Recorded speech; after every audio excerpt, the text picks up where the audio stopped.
Grandpa and I were out on the back porch, spending our evenings as we often did, when I asked him about a weird story my parents had used to scare me as a kid. It was some kind of monster cat that would eat me if I was bad, I said, swirling my beer around thoughtfully as I tried to remember what it was called.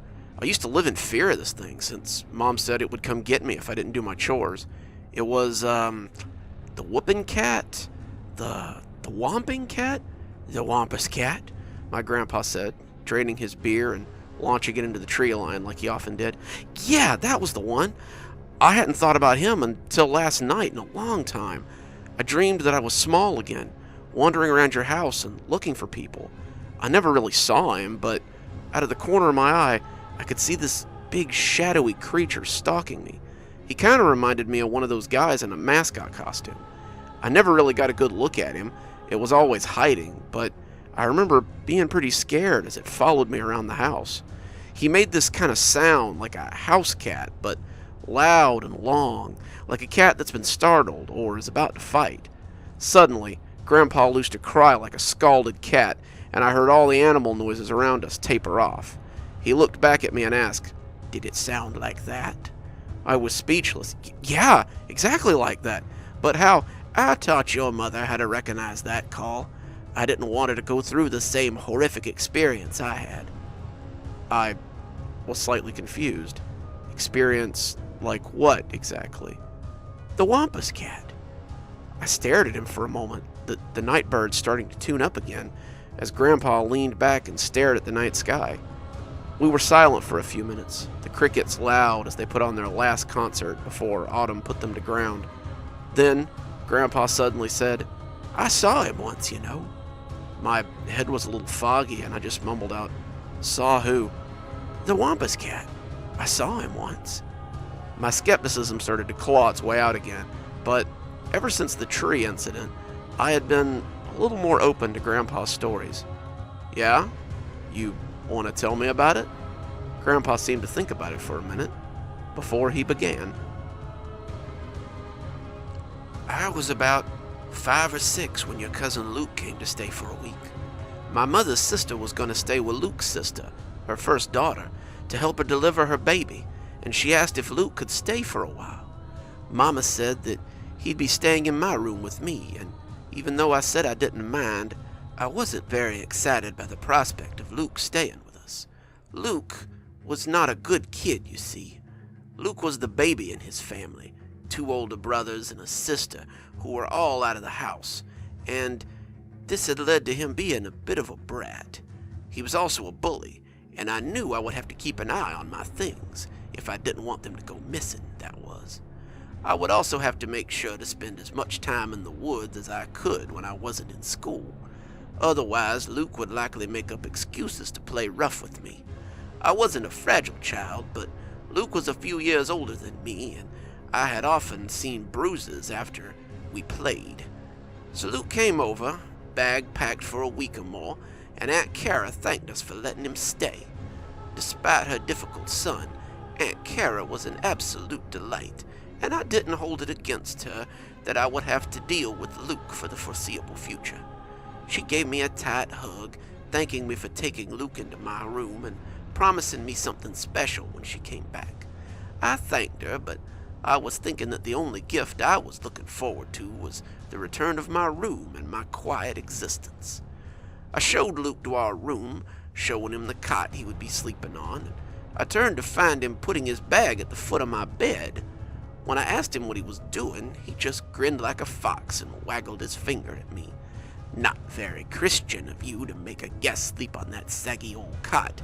A real guest would have been offered the bed while you sleep on the cot, don't you think?" I wanted to argue with him, but I realized it wouldn't do any good. As I tried to get comfortable on that cot that night, listening to Luke snore lustily in my bed, I knew it was going to be a long few weeks. After a week of having Luke there, though, I was good and ready for him to be gone.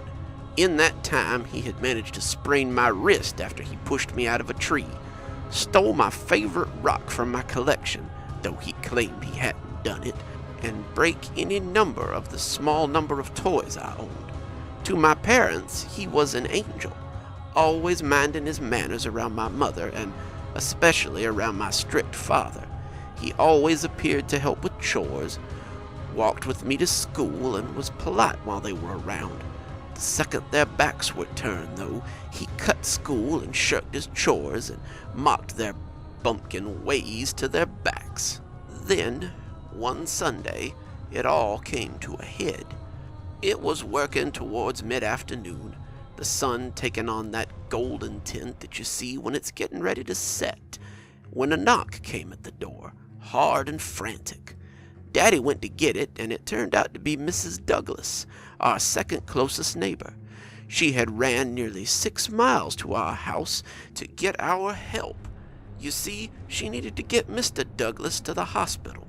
He had fallen off a ladder while fixing something and broke his leg pretty badly. She had managed to get him onto the porch, but she couldn't drive him there herself since they didn't own a car. This was the mid-1930s, so that wasn't uncommon, and my parents agreed to help her. Mama told us to stay here while she went to help Daddy, telling us to tidy up while she was gone. I asked Mama if I could go with them, saying I wanted to help, but really just not wanting to be left alone with Luke. Mama smiled and ruffled my hair, thinking I was just trying to avoid my chores, and told me that I had to stay here and watch over the house while they were gone.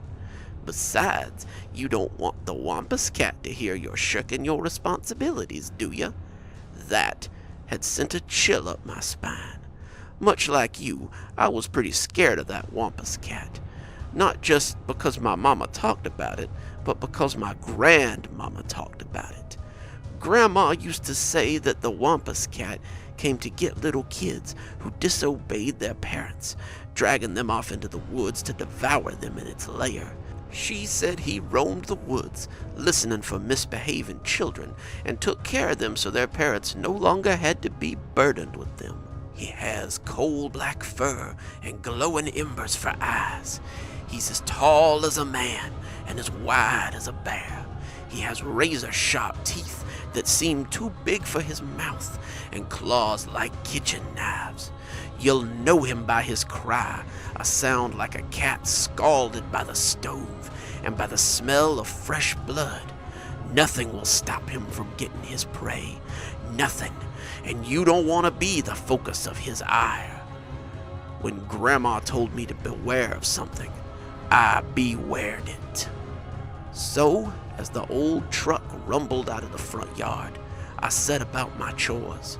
There were dishes to be washed, there were floors to sweep, and there were counters to clean, and there was washing to bring in as well. As I started wiping the counter, I heard Luke snort, continuing to throw the baseball he had been playing with into the air before catching it. He hadn't gotten up from the couch, and he was sitting with his head near the ground and his feet on the back, something Mama had asked him not to do. You don't still believe in that old cat, do you? I looked up, confused by the question. Of course, Mama wouldn't lie about something like that. Don't you? No. I figured out a while ago that the wampus cat was made up. Have you ever seen a cat that big? It's all just nonsense. I tried to rationalize this, the cleaning cloth still held in my hand. That couldn't be right. My mama would never lie to me, and my grandma would certainly never lie to me. My mama might tease me sometimes, but she always told me it was a joke afterward. My grandma, though, did not joke about the strange things that might be found in the Appalachians. This would muddy the water and might cause me to question something that might very well get me killed. As Luke played with his ball, I continued to clean and finish my chores. As I cleaned, I began to feel something watching me. It began as a tickle on the back of my neck, that feeling that I wasn't quite alone. As I washed the dishes, I could almost feel a presence looming just out of sight, its hulking form seen out of the corner of my eye. It seemed to linger near the windows, its bulk sometimes blocking out the light. I felt my eyes creeping over to have a look, but I remembered what my grandma had always said and kept my eyes forward and away from the windows. If you ever feel something watching you, it's best to just ignore it. Some critters really don't like being seen, and seeing them could be the last thing you ever do. I finished the dishes as the sun began to sink towards the edge of the horizon.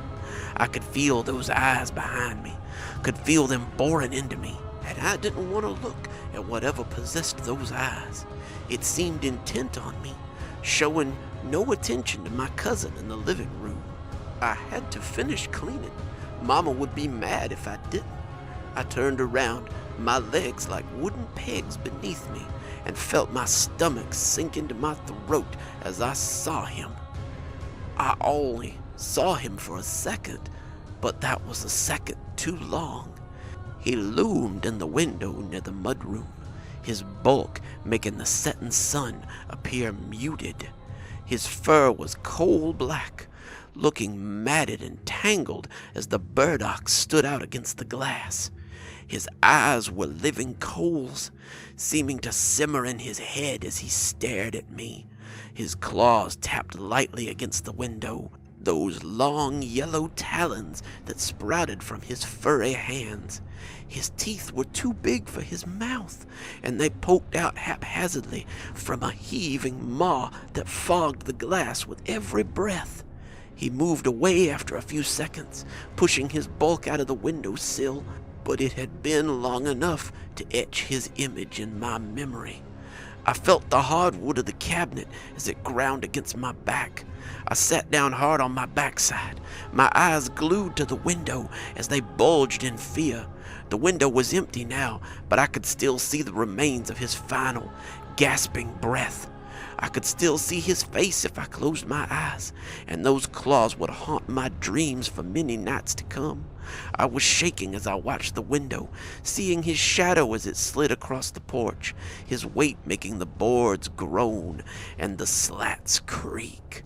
"What are you doing?" I looked over, seeing Luke standing there with a questioning look spread across his face. I pointed shakily towards the door, my voice refusing to come out. "Oh, what? Is it the great wampus cat waiting for me?" I nodded furiously, pointing at the window. Luke moved to the window, looking out onto the porch and snorting at me. He said he didn't see anything out there, and moved to the door to open it. I cried out, not making any intelligible sound, not wanting him to let it in.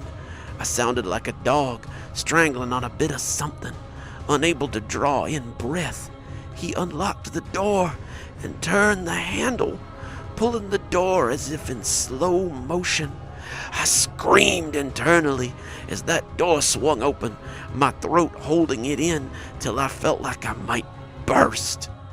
He stepped out onto the porch, looking around the door before turning back to grin at me. "Well, either he's great at hiding or he ain't here. Almost like he's made up.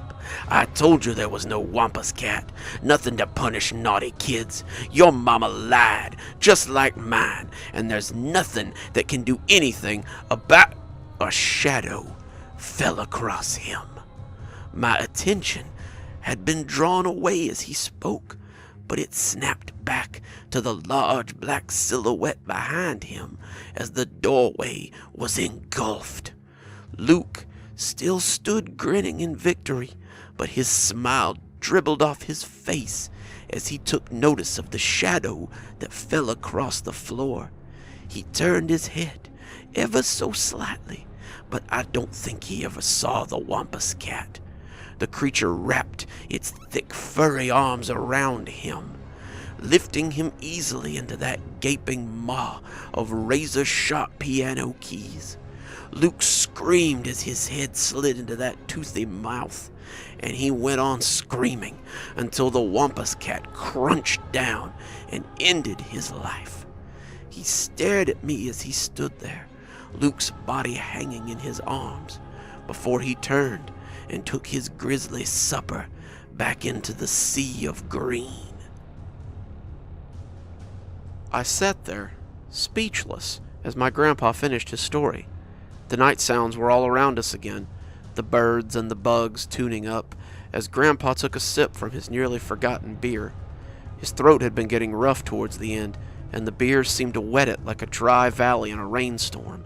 He finished the beer in one pull and launched the bottle into the woods, where it shattered against a tree. So, what happened when they got home? Surely they didn't believe that a big cat monster came and ate your cousin. He stared into the dark, his face that of a child who's been scared into silence. He was quiet for so long that I thought he had fallen asleep, and I snapped my fingers in front of his face a few times to see if he was dozing. He snapped awake after a few seconds of this, blinking and looking around as the fear slid away. Even so, it was several minutes before he spoke. "Well, as it usually happened, Grandma came to save me. Not from the wampus cat, of course. He only took naughty children. She came to save me from my terror. She came and found me shaking like a leaf, the door still open, and the sun sinking low in the sky. She took me to her house and wrapped me in a quilt. I sat there for hours, my mind throbbing under the weight of all that fear. It isn't every day you see the focus of your fears made flesh, and I spent a few days at my grandma's house as my mind tried to make sense of all of it. My mother came in a panic after finding Luke and me missing, and when Grandma told her what had happened, she tried to push her way to me immediately. Grandma held her back, though, telling her to be patient with me. He's been through a lot, Possum. Give him time and let him rest. He's seen the wampus cat and lived to tell the tale. Not many can say that. I sat in that shaking stupor for quite some time before I was able to gain control of myself again. Aunt Kara came to see Grandma too, and I heard her crying. She cried, she wailed as I shivered beneath my blanket, but she never told anyone what had happened to her son. I heard she told everyone that he drowned in a lake while swimming, and no one asked any questions because that's just the way things were out here sometimes. I never saw her again. She seemed to have lost her taste for the Appalachians. I went back home, and I learned to live with the knowledge that there were things out there that could kill me, things that played by their own rules. This was my first taste of strangeness, and I never forgot it. Somewhere in the woods, a cat yowled, and I shuddered to my core. I knew it was nothing but a mountain bobcat, but it was still a little too close to the cry my mother had always made for my taste. I got up then, taking my own bottle to the garbage as I went back inside. Grandpa asked me where I was going before I could walk in, and it took me a few seconds before I could answer him. I forgot to take out the garbage earlier. I don't want any damn cat to think I'm shirking my house chores. My grandpa's laughter followed me into the house. Good evening, everyone. It's me, Dr. Plague. Thank you so much for joining me for tonight's story. I hope you're enjoying our second installment of Tales from the Appalachians. I think there might be more to come after this one, too. So many more to come. So, if the Appalachians are home to you, be sure to let me know. Let me know if I'm getting everything right as well. I lived there for such a brief time, and I miss it every day. Time once again to thank our patrons. Thanks to Leslie Lou Riddle for being our Spooky Skeleton tier contributor. Thanks, Leslie. Just couldn't do it without you. If you too would like to have your name read out at the end of every YouTube and every TikTok video, please come on down to Patreon and see what we've got to offer. I'm sure we have a tier that'll suit you best. And as always, thanks for stopping by. Dr. Plague, signing off. Have a wonderful evening.